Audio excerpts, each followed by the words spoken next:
Y al final de lo que habla es que todos aquellos que le critican son unos miserables. Hola a todos, ¿cómo estáis? Bienvenidos un nuevo día al canal. Para quienes no me conozcáis, yo soy Alma y esto es Anima. Hoy voy a hablar de un tema diferente al que os tengo habitualmente acostumbrados y voy a coger una cuestión de actualidad para traerlo a lo que realmente nos importa y nos compete, que es el estado de la mente y cómo usamos las capacidades de nuestro pensamiento y de nuestra forma de estar en el mundo. Antes de empezar a hablar del tema que voy a hablar, quiero exponer abiertamente que yo no sé de fútbol. No soy experta en fútbol, no me interesa el fútbol, no me interesa prácticamente ni el femenino, ni el masculino, ni ningún fútbol en general, ¿vale?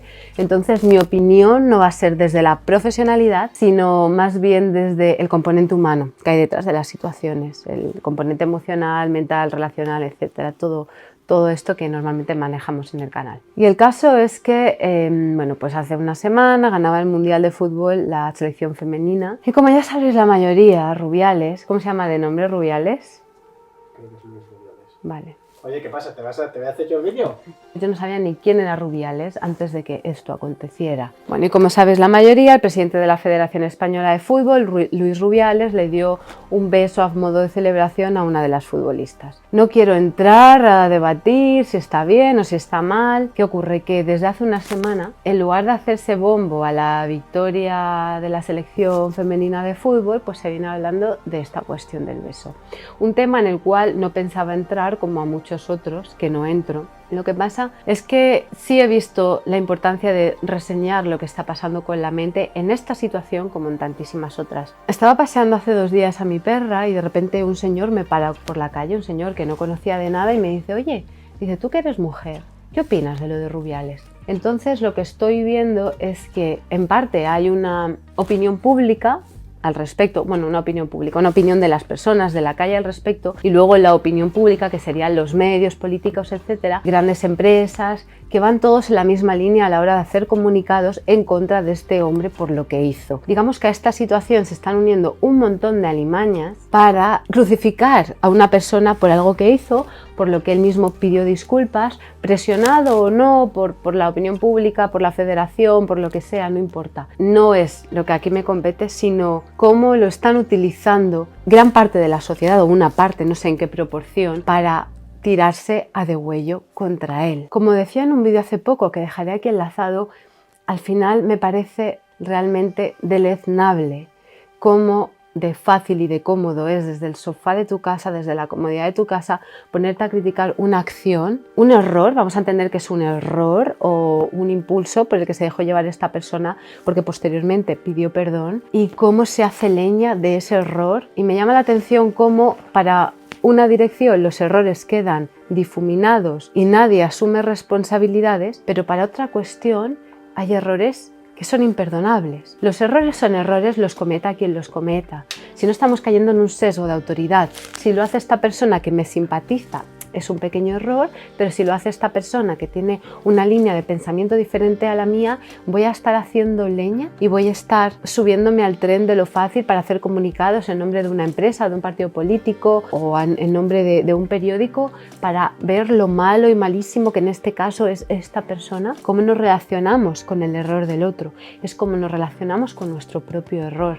Y está claro que se le está satanizando y se le está haciendo un acoso y derribo, como a tantas personas. Uso este caso porque es el último, desde esa comodidad y desde esa doble vara de medir, que cuando ha habido errores por parte de mujeres o en otros ámbitos, no ha habido el mismo acoso y derribo hacia la persona.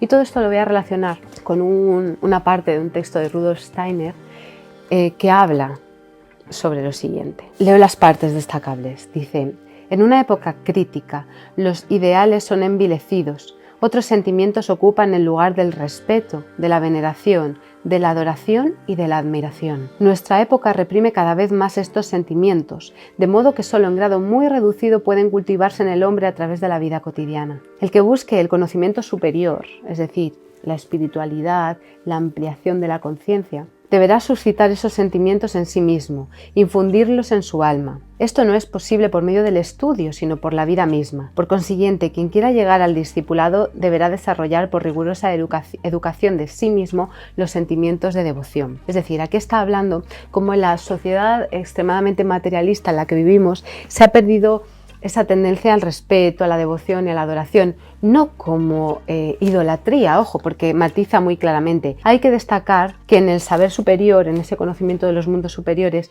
no se trata de la veneración a personas, sino a la verdad y al conocimiento, ¿ok? No estamos hablando de venerar figuras, sino de tener devoción, tener apertura, tener adoración hacia el conocimiento, hacia la búsqueda de la verdad.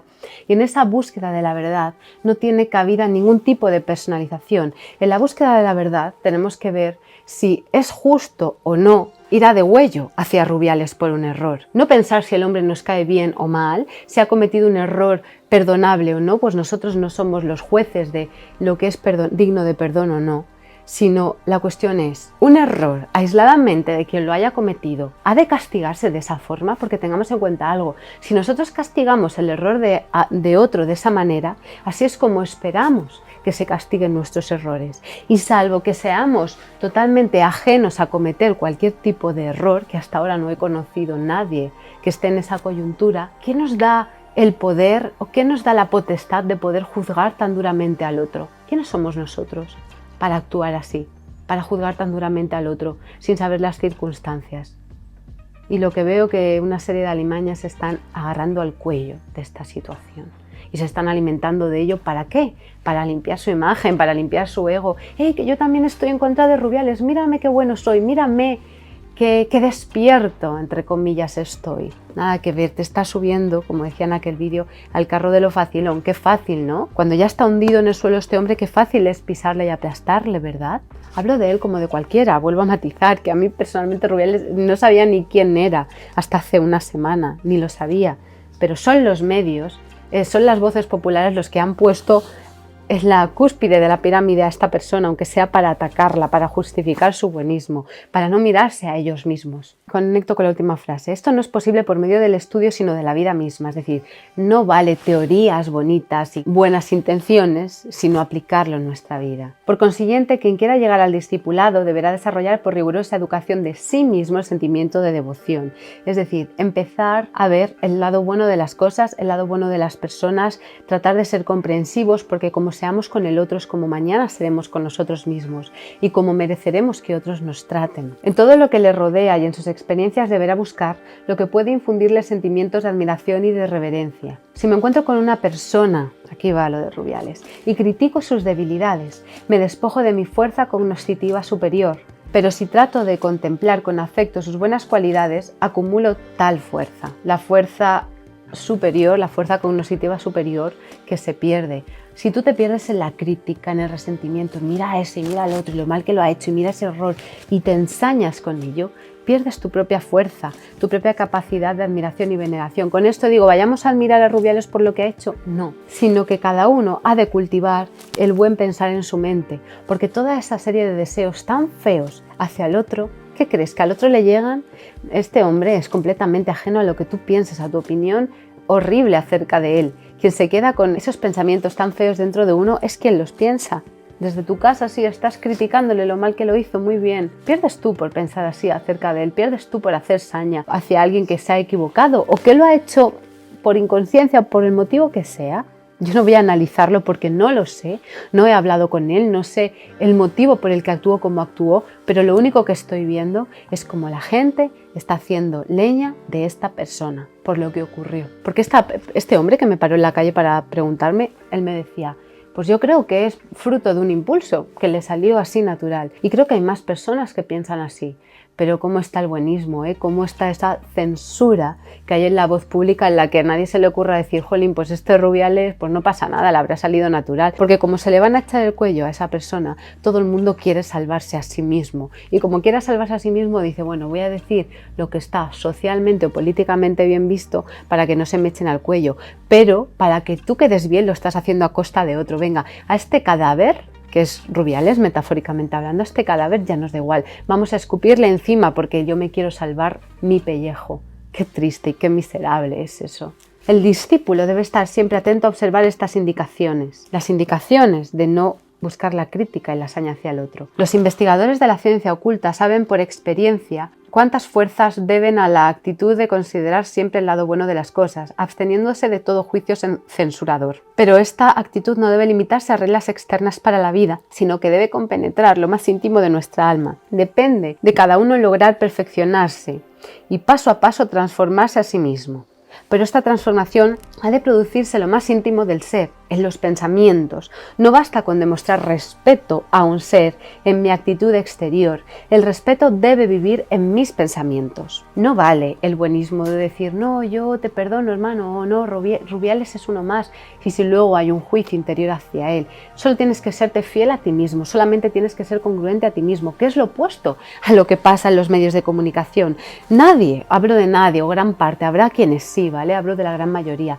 No son fieles a sí mismos, son fieles a la opinión pública, son fieles a lo que es correcto, son fieles a lo que hay que decir, con una profunda incongruencia interna. Estoy segura de que muchos piensan que no fue para tanto lo del beso de Rubiales, pero ¿quién tiene las narices en la sociedad actual de decir públicamente, pues mira, yo pienso que no fue para tanto? Porque o te censuran, o te despiden, o te invisibilizan por decir lo que piensas. ¿Entendéis que vivimos en una censura, que vivimos en una dictadura? Si no piensas en la línea de pensamiento que quieren que pienses del supuesto buenismo, que está plagado de ego, de supervivencia personal, de salvarme el pellejo, de superioridad moral, si no piensas en esa línea, ya eres alguien malo. ¿Veis qué fácil y qué comodón? También quiero matizar algo.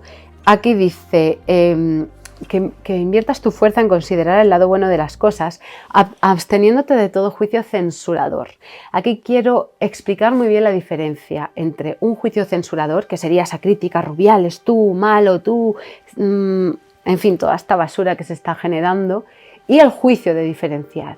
Tú puedes juzgar, en el sentido de discernir. Es importante tener el juicio sano, es importante saber discernir, pero discernir no es condenar, no es opinar. A ver, qué matiz, todos tenemos una opinión y puedo determinar si, bueno, pues si lo de Rubiales fue más o menos elegante. Probablemente no sea la actitud más elegante, probablemente rozará el chabacanerismo, es probable. Pero la cuestión no es que no se está juzgando si es elegante o no, y si el hombre es un caballero, un galán o es un cuñado de bar, no lo sé porque tampoco le conozco. Pero aquí la cuestión es que no se está opinando sobre él, que aún así ni siquiera tenemos la potestad absoluta porque tampoco le conocemos en persona, insisto. Pero bueno, siempre se genera una opinión, es inevitable que se genere algún tipo de juicio, ¿no? Una simpatía o una antipatía es inevitable, ¿vale? No vamos a entrar al no dualismo absoluto de la espiritualidad, desde mi perspectiva mal entendida de no, yo Rubiales, no sé si es hombre o mujer, no sé diferenciarlo, porque yo solo veo un ser de luz. No vamos a entrar a ese no dualismo absoluto y rozando lo absurdo, porque vivimos en un plano material, pero sí que me parece interesante, como señala aquí Rudolf Steiner, cómo el juicio censurador nos daña a nosotros, a lo íntimo de nuestro pensamiento, de nuestra capacidad cognitiva, de nuestra aspiración a un nivel más elevado de conciencia. Y ahora que estamos hablando de fútbol, también he conocido hace poco un caso de 2018 que para muchos estará trillado, pero como digo, yo no sé especialmente de fútbol, pero debe ser que con todo esto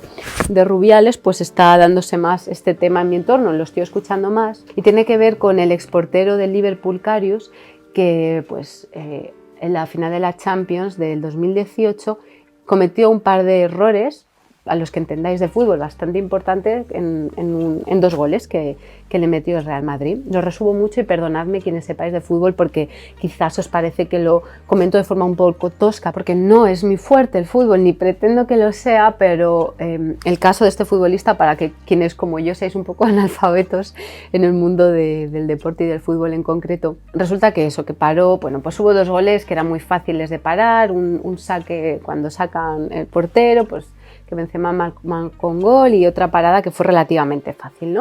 Bueno, pues lo que sé es que desde aquel entonces, desde ese 2018, este portero alemán no ha levantado cabeza, porque bueno, empezó a entrar en declive, pasó por una crisis emocional súper fuerte, porque le empezaron a amenazar los seguidores de Liverpool, a amenazar de muerte, a acosar, un acoso y derribo feísimo, yo creo que incluso peor que el de Rubiales, que hasta sus propios compañeros de equipo, que son los que deberían de alguna forma estar molestos con él porque perdieron aquella final, acabaron defendiéndole. Incluso los propios jugadores del Madrid, el día de esa final se ve cómo van al final del partido a abrazarle, como a darle ánimos, porque el hombre acabó llorando de la desesperación. Hay varias teorías al respecto. Una de ellas fue que se dio un golpe en la cabeza con uno de los jugadores, creo que fue con Sergio Ramos, le dio en el hombro sin querer, obviamente en la cabeza, y como quedó un poco atontado, pero no importa tanto la causa, es lo mismo que lo de Rubiales, pero lo que importa es que este hombre quedó tocado emocionalmente y por lo visto no ha levantado cabeza desde entonces, empezó a parar mal todos los goles, siendo una verdadera promesa del fútbol, siendo un arquero, un portero realmente bueno. Entonces, aquí volvemos a lo mismo, que es fácil. ¿Qué fácil es? Desde estar en el sofá con tu barriga cervecera, comiendo nachos y viendo el fútbol y gritar a ese hombre que se está esforzando lo máximo posible, lo haga mejor o peor. ¿Cómo somos? ¿Cómo es el ser humano de crítico? ¿Cómo es el nivel bajo de conciencia para criticar al otro, para ser tan duro y tan vil? Porque es pura vileza hacia las personas. Entonces me da igual Rubiales, me da igual Karius, me da igual quien sea, me da igual que sea alguien de un partido político que te gusta o que no te gusta, que estás de acuerdo o no. La cuestión es cómo nos comportamos con las personas. No por lo que son, sino por lo que hacen, porque hay errores que se perdonan y otros que no. ¿De qué depende? ¿De quién lo haga? Estamos ante un sesgo de autoridad absoluto. Si es esta persona que me cae bien, no pasa nada, y si me cae mal, voy a muerte. Al final, lo triste de todo esto es que no habla de la persona, no habla de Karius, ese acoso derribo a la persona, al hombre que intentó hacerlo lo mejor posible, que ya bastante malestar tendría de los errores que cometió en el partido como para que haya una masa de gente criticándole, amenazándole de muerte, tirándosele al cuello por haber perdido habilidades, bueno, al final fue una profecía autocumplida, peor estaba, peor paraba estos goles y al final de lo que habla es que todos aquellos que le critican son unos miserables. Lo miserable es quien critica, desde la comodidad de su casa, desde la oscuridad de un anonimato en redes sociales, critica a personas que están expuestas públicamente. Entonces, qué cómodo es, claro, quien está expuesto públicamente, quien juega partidos todas las temporadas y quien está ahí, pues evidentemente va a cometer errores, como comento en otro vídeo que dejaré aquí enlazado. ¿Cómo no vas a cometer errores si juegas al fútbol, si sales en la tele, si sales en los medios, si estás expuesto? ¿Cómo no vas a cometer errores? Claro, tú que eres una persona anónima, un don nadie, pues no lo vas a cometer, solo vas a criticar desde lo más bajo y lo más pobre de ti. Y como dice Rudolf Steiner, da igual a quien critiques, lo que importa es que eso está afectando a tu estado mental. Y cuanto más critiques y más estás sumido en el resentimiento, más pobre de espíritu te haces, menos aspiración tienes a cualquier nivel de conciencia relativamente superior al que tienes ahora, te estás condenando a ti mismo.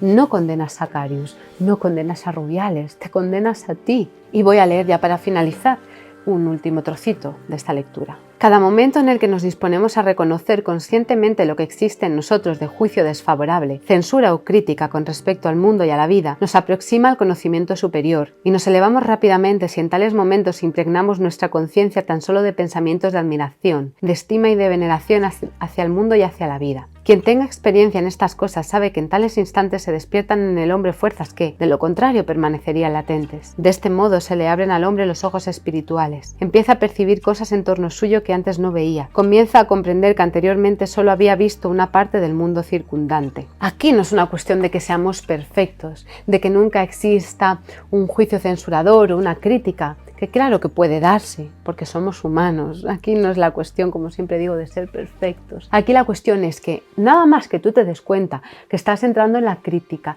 que estás entrando en un juicio censurador, te des cuenta de tu error y salgas de ahí. Y cuando habla de pensamientos de veneración, de admiración, no implica, insisto, y él lo explica, no implica admirar a la persona, oh, don Rubiales, oh, querido Karius, no. Si es que cuando idolatramos en un sentido, vamos a ser especialmente duros en el opuesto. No es idolatrar de lo bueno que es, ni censurar, ni querer destruir a alguien por su error o por lo malo, entre comillas, que es. La cuestión aquí es que ese sentimiento de admiración y de veneración, como decía antes, va hacia el conocimiento superior. ¿De qué me sirve esto que pienso? ¿De qué me sirve este juicio? ¿Eleva mi nivel de conciencia? ¿Eleva mi nivel de bienestar? ¿Eleva la frecuencia de mis pensamientos? ¿O me tiene en una densidad de persona miserable, de persona vil, de persona resentida, de persona amargada con esa crítica? ¿Me voy a sentir mejor? ¿Critico a Rubiales, critico a Karius? ¿Voy a ser mejor por criticar a un hombre que mejor o peor está en el puesto que está, o a otro hombre, en el caso de Karius, que es un futbolista de élite, a lo que probablemente tú no podrás acceder ni en tus mejores sueños? ¡Qué fácil es! Son personas que son valientes, toda persona que se expone, lo haga mejor o peor. No vamos a entrar en juicios de valor, de la calidad de persona del uno ni del otro, sino que lo está intentando. Mientras no tengamos la capacidad de ser compasivos con el otro, con el camino del otro, con sus errores, con sus fallas, con sus imprudencias, no vamos a poder ser nunca alguien feliz. Todos vamos a cometer errores, incluido tú, incluido Karius, incluido el Papa, todos. Otra cosa es que nos quieran vender imágenes de perfección ficticias. Otra cosa es que una persona se quiera enmascarar detrás del buenismo de venga, ahora toca poner la banderita de Ucrania, venga, ahora toca decir que Rubiales es malo, venga, ahora toca decir que lo próximo que se ponga de moda. En base a la idea de buenismo sale la furia, sale lo peor de las personas para machacar al débil, para machacar al que ahora está en el suelo. ¿Veis? Puro ego, pura maldad puesta al servicio de la bondad, ¿no? A costa de satanizar a otra persona. O sea, simplemente lo que está mostrando esta situación es que se ve cómo están ahí las alimañas agarradas esperando a ver quién comete el siguiente error para machacarle. Y eso es de persona realmente pobre de espíritu. Pero bueno, simplemente aquí lo que quería era hablar sobre esas máscaras buenistas que salen por las orejas en esta sociedad y cómo detrás de la máscara buenista simplemente se está atacando una verdadera bestia, deseando destruir al que se equivoca y usando una doble vara de medir para los errores de uno frente a los errores de otros. Entonces, bueno, espero que esto te sirva a ti para aplicártelo, para cada vez que llegue cualquier pensamiento de crítica destructiva, de crítica ciega. Ojo, vuelvo a repetir e insistir porque me parece importante. Con esto no digo que no podamos criticar o juzgar. La crítica constructiva es sana. Y principalmente sabéis que crítica es la mejor, la autocrítica. Eso solo lo hacen los verdaderos sabios, autocrítica. ¿Quién tiene la capacidad de autocrítica? Como dice aquí Rudolf Steiner. ¿Quién dice, hey, quizás estoy juzgando con cierta saña, esto no es correcto, esto no me hace bien a mí? No es una cuestión de hacer bien al otro y al planeta, es ¿me hace bien a mí pensar así? ¿Me hace bien a mí ahora ensañarme con Rubiales o con Kairos o con quien sea? ¿Es bueno para mí? ¿Estoy atentando contra la libertad de las personas si estoy diciendo a los demás cómo tienen que comportarse y siendo juez de los demás sin hacerme cargo primero de mi bienestar mental, de mi forma de pensar? Si tengo una forma de pensar tóxica, ya estoy generando esa forma mental, ese egregor, que luego puede tomar forma de un Rubiales o de un Putin o de un Karius metiendo mal, Karius, perdona, le cambió el nombre creo, no parando 2 o 3 goles. Vuelvo a lo mismo. Hagámonos cargo de nosotros mismos. Y por ahí una persona me increpaba en uno de los audios, ponía comentarios, ¿no? De, ay, es que la espiritualidad es que solamente se centra en uno mismo y no hace nada por el mundo. Eso no es cierto. Eso es la espiritualidad más naif y más polarizada. Eso es el no dualismo puro. Estamos hablando de una espiritualidad práctica. En la espiritualidad práctica, claro que podemos operar al nivel de la forma, por supuesto, pero ese nivel de la forma tiene que venir primero de un fondo. Entonces, si yo primero he limpiado mis pensamientos a ese nivel íntimo del que dice Rudolf Steiner, si estoy limpio ahí, luego llevaré esa limpieza fuera. Pero lo que no tiene sentido es practicar el buenismo, que se practica en parte de la sociedad y en las esferas espirituales también, de ese buenismo, de dar dinero a los pobres, de intentar quedar bien con los demás. Ese buenismo bien, está muy bien, pero es completamente incongruente si estoy sosteniendo pensamientos de odio, de crítica, de censura, de niveles en mi interior, ¿no? Estos que son de mi equipo, de mi forma de pensar bien, pero a los demás los censuro y los critico. Tanta gente que aboga por el bienestar social, luego son críticos y crueles con aquellos que no piensan como ellos, sin escuchar su punto de vista. Con lo cual, ¿con qué parte de la sociedad estás siendo bueno? ¿Solo con el débil que tú perpetúas como débil porque debilitas? Alguien realmente grande de espíritu y generoso incluye a todos, los que piensan como tú y los que no, porque a lo mejor todos tenemos que aprender algo de los que piensan diferente a nosotros, y yo me incluyo, que yo no digo que tenga la verdad absoluta, simplemente estoy señalando la hazaña que se está haciendo contra estas personas. Y bueno, que me parecía una reflexión súper interesante, me parecía interesante introducir aquí la perspectiva de Rudolf Steiner como una visión espiritual introducida en el ámbito más mundano, más materialista. Como todo lo que pensamos nos afecta y genera forma en algún nivel, así que cuidemos nuestros pensamientos en lugar de cuidar sencillamente nuestra forma. Así que bueno, espero que me dejes en tus comentarios qué te ha parecido el vídeo, espero que lo hayas visto hasta el final, que te haya aportado material para reflexionar y te veo en el siguiente vídeo. Un abrazo. Es muy importante entender cuál es mi debilidad, cuál es mi inseguridad, cuál es el juicio duro que hago hacia mí mismo, antes de esperar que los demás nos lo muestren. Si alguien te lo muestra, si tu jefe te dice eres un inútil, directa o indirectamente, no te afectará porque tú ya sabes que traes ese patrón, que con papá nada era suficiente nunca en casa y siempre buscabas la aprobación de papá. Entonces, cuando papá no está, está el jefe. Y cuando no está el jefe, estará la pareja. Y cuando no está la pareja, estará cualquier otro foco, otro espejo, como se dice coloquialmente.